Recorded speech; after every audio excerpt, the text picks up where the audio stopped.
I was contacted to inspect a quarry tiled floor in the kitchen of a property in Droitwich Spa which was in need of repair and also in need of a clean and seal. Having spoken to the customer previously, I was aware there were several damaged tiles that would need replacing, so before visiting the property to survey the floor, I sourced potential replacements from several manufacturers so I could find one that would be a good match to the originals. Once that was done, I went over with the samples to inspect the floor, and whilst I was there marked all the damaged tiles that would need lifting and replacing. The house was quite old and many of the tiles had been badly affected by salt damage at some point in the past. Given the age of the property, it could have been from efflorescence, or it is possible it was flood damage, as the property was about 700 meters from the River Salwarpe, which has a history of overflowing. In fact, Droitwich Spa is known for its salt deposits and became a spa town when the salt industry started to dwindle towards the end of the 19th century. I worked out a quote to repair the floor, then clean and seal it, which was accepted, and the work scheduled.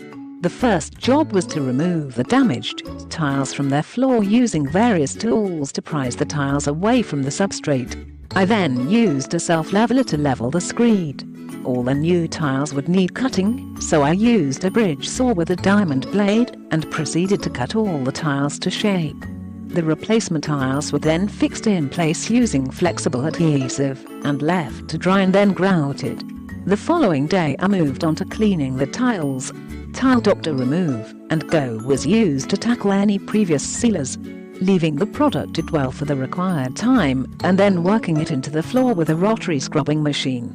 I then used Tile Doctor Acid Gel to remove old grout smears and combat any efflorescence the floor was encountering, before vacuuming the remaining slurry with a wet vacuum. Once I was happy the floor was as clean as it could be, I left the tiles to dry overnight so they could be sealed the following day. I returned the next day and began by using a moisture meter to ensure the floor was dry. All was well, so I proceeded to seal the floor using Tile Doctor Seal and Go Extra, a semi-gloss breathable sealer that will allow moisture to rise through the tile unimpeded, which was important considering its history. The floor required 5 coats of sealer to completely seal the floor, and the customer was very pleased with the result as indicated in the following feedback. We are very happy with the work that Mark carried out for us. Mark was very professional and always responded quickly to any inquiries that we had. We have recommended Mark to our friends and family. Thank you. Lydia B. Droitwich Spa.